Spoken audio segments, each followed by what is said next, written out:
Le Golden State Killer est un tueur en série qui a sévi en Californie de 1976 à 1986. Et la particularité de ce tueur en série, c'est que personne ne sait qui il est. Et va agir impunément pendant de nombreuses années, telle une ombre qui rôde dans les rues de la ville. Dans les années 70 et 80, chaque nuit, la population s'endort avec inquiétude. Entre cambriolage, agression et meurtre, le Golden State Killer sévit dans les rues de Californie, terrifiant les habitants. Et ce que je dis pourrait juste être une image, mais pourtant c'est bel et bien le cas. La nuit, il rentre chez les gens et, aidé d'une arme, menace de tuer toute la famille s'ils ne font pas ce qu'il veut, c'est-à-dire assouvir ses pulsions perverses et morbides. Pendant des années, la police va être complètement dépassée, pensant avoir affaire à plusieurs criminels. Si bien que le Golden State Killer aura plusieurs pseudonymes tels que le Visalia Ransacker ou encore l'original Night Killer. Un véritable fantôme qui, durant la nuit, se balade à droite et à gauche et commet des crimes abominables et sans impunité. Qui est le Golden State Killer ? Une question qui va rester en suspens pendant 40 ans jusqu'à son dénouement.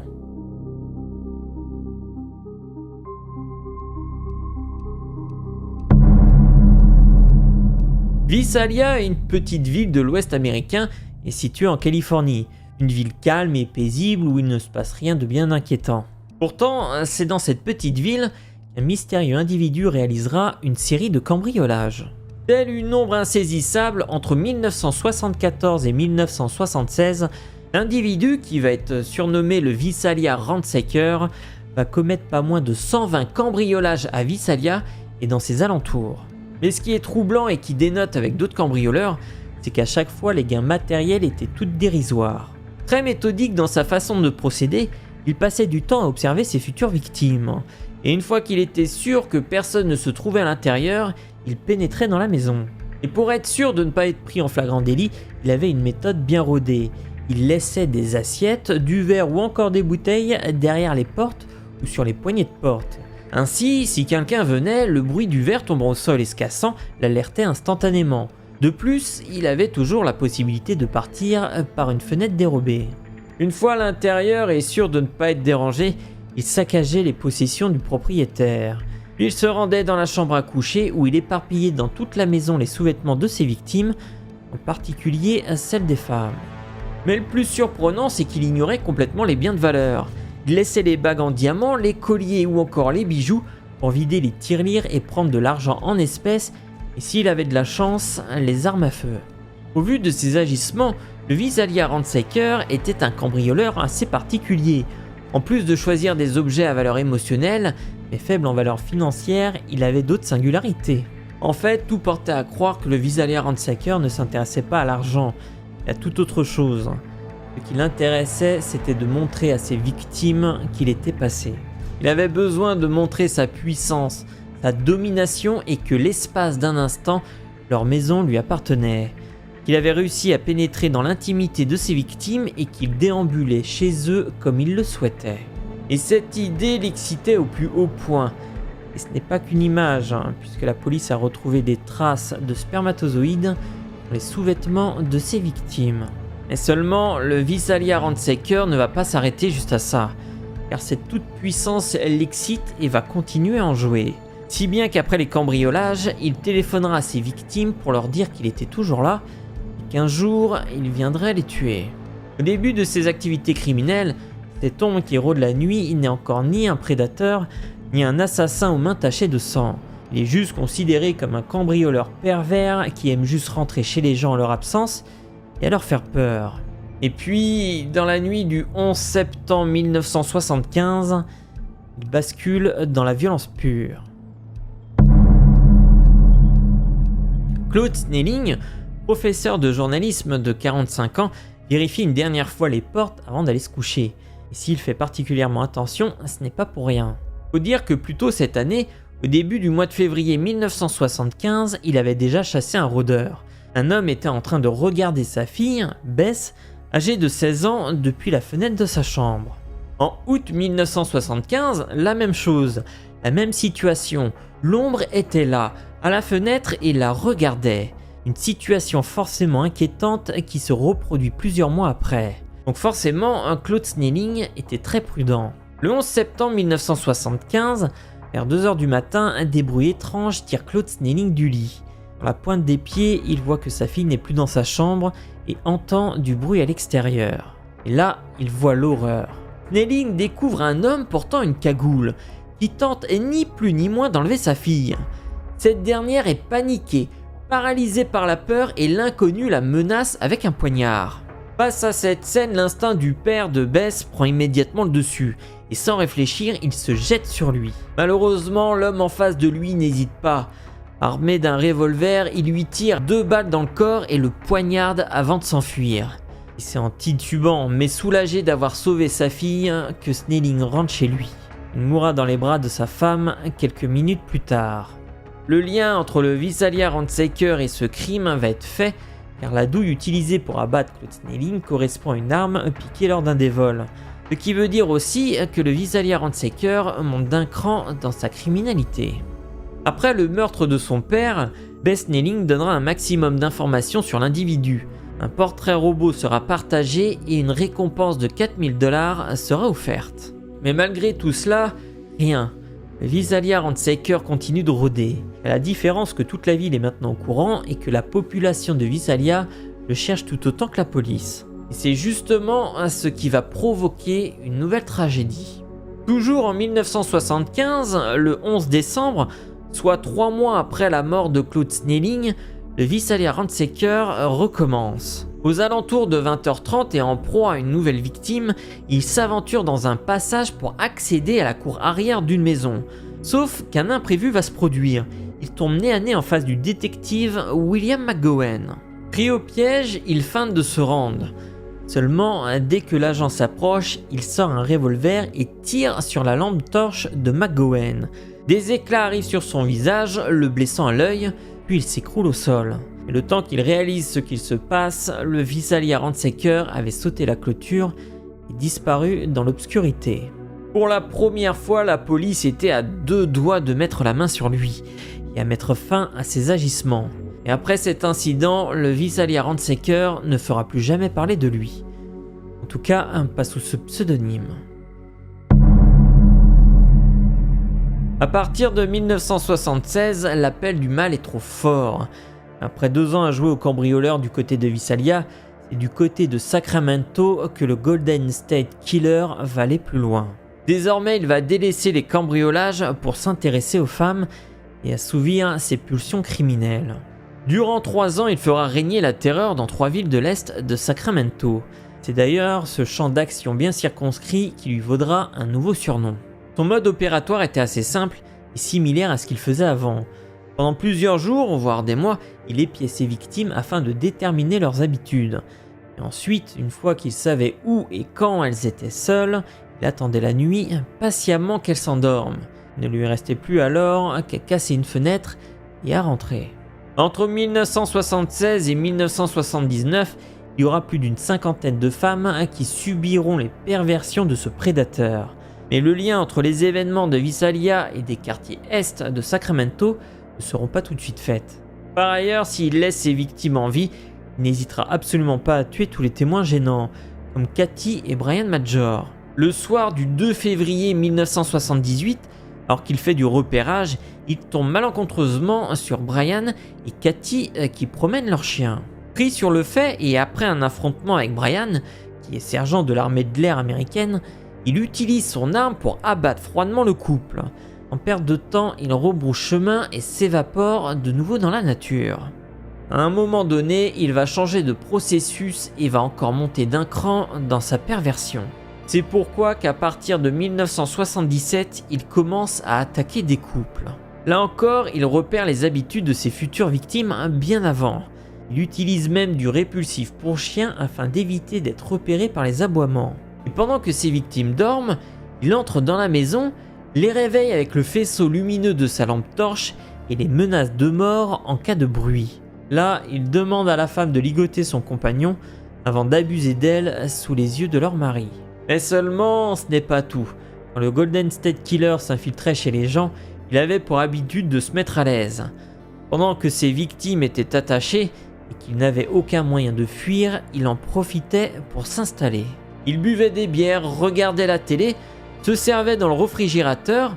En fait, il agissait exactement comme s'il était le maître des lieux, pour bien faire comprendre qu'il était chez lui. Pendant plusieurs heures, il imposait sa présence à ses victimes.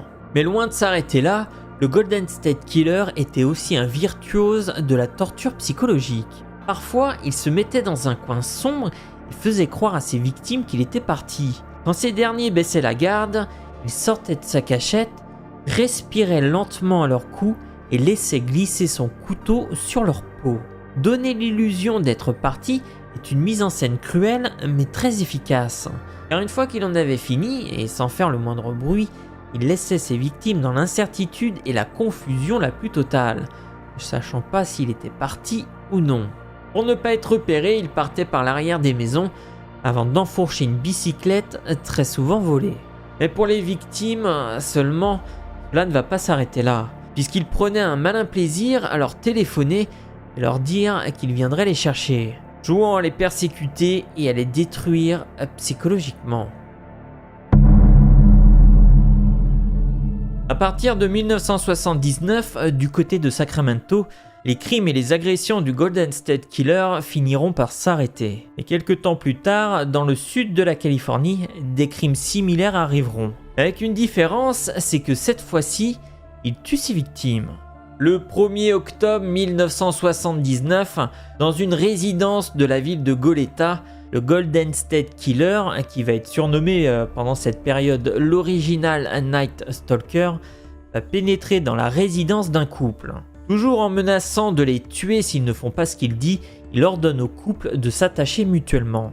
Mais alors qu'il déambule dans la maison et qu'il manque de vigilance, la femme arrive à s'échapper et à se sauver de chez elle en criant. Son voisin, un agent du FBI, entend les cris et aperçoit le Golden State Killer s'échapper en vélo. Et le temps de prendre sa voiture et de partir à sa poursuite, il était déjà parti très loin. Ceci la première d'une série d'attaques qui ont duré jusqu'en 1986. Et malheureusement, seul le couple de la première attaque a survécu. Toutes les autres victimes ont enduré des heures de souffrance et de calvaire. D'une perversion inhumaine, il agressait les femmes sous le regard impuissant de leur mari, attachés et bâillonnés. À chaque fois, les victimes du Golden State Killer sont retrouvées ligotées et matraquées à mort. De 1979 à 1981, il réalise 5 attaques sur 4 couples et une personne qui était seule chez elle. C'est juste trouvé que le mari de la victime était gravement malade et hospitalisé à ce moment-là. Puis après 1981, plus rien. En fait, il faudra attendre 5 ans pour que le dernier crime du tueur en série, surnommé l'Original Night Stalker, soit recensé. En l'occurrence, Janelle Cruz en 1986 et tout juste âgé de 18 ans. En réalité, c'est un mauvais coup du sort puisque ses parents sont partis en vacances au Mexique, alors qu'elle, elle a préféré rester chez elle. Elle sera agressée, tuée et son corps ne sera retrouvé que quelques jours plus tard, étendu sur le sol du salon. Durant la période sombre de l'Original Night Stalker, 10 personnes trouveront la mort. Puis à partir de 1986, plus rien. Plus aucune trace du Golden State Killer, il s'évapore dans la nature, laissant derrière lui son mystère. Qui est-il? Qui est le Golden State Killer? Une énigme incroyable qui, comme pour le meurtrier du Zodiac, laissera planer le mystère pendant des décennies. En 1986, quand Janelle Cruz est brutalement assassinée, la police ne sait plus où donner de la tête. Pour rappel, le surnom du Golden State Killer est donné qu'à assez récemment, en 2013, par la romancière Michelle McNamara, car pour les enquêteurs de l'époque, il s'agit bien de 3 criminels différents, et donc de 3 dossiers différents, et donc plusieurs enquêteurs différents, ce qui apporte beaucoup de confusion. Il faut aussi garder à l'esprit que les crimes commis par le Golden State Killer s'étalent sur 12 ans. Pire encore, même s'il est resté en Californie, il a perpétré ses crimes dans une dizaine de villes différentes, à plusieurs dizaines de kilomètres des unes et des autres. Autant dire que c'est un vrai sac de nœuds, surtout que le Golden State Killer était très doué et très intelligent pour brouiller les pistes. Il ne laissait aucun indice, excepté quelque chose que l'on ne connaissait pas à l'époque, l'ADN. À partir de 2001 et de l'avancée de la technologie, en particulier les analyses ADN, une concordance a pu être trouvée. Sur les lieux d'un des crimes des quartiers est de Sacramento, ainsi que celui d'un des crimes de l'original Night Stalker, des traces ADN ont pu être récoltées et analysées. Il s'agit bien de la même personne. Et ça, c'est un élément important qui va relancer l'enquête. L'avantage aussi avec l'ADN, c'est qu'il peut tracer les liens génétiques.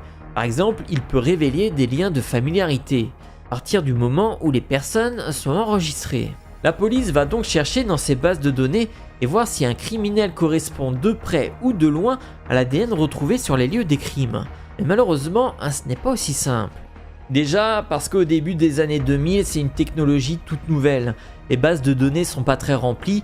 De plus, ce n'est qu'à partir de 2004 que l'ADN sera collecté systématiquement à tous les prévenus dès leur arrestation. Donc, pour trouver une concordance avec quelqu'un, il faut que ce quelqu'un ait déjà été arrêté. Et là, la police fait chou blanc.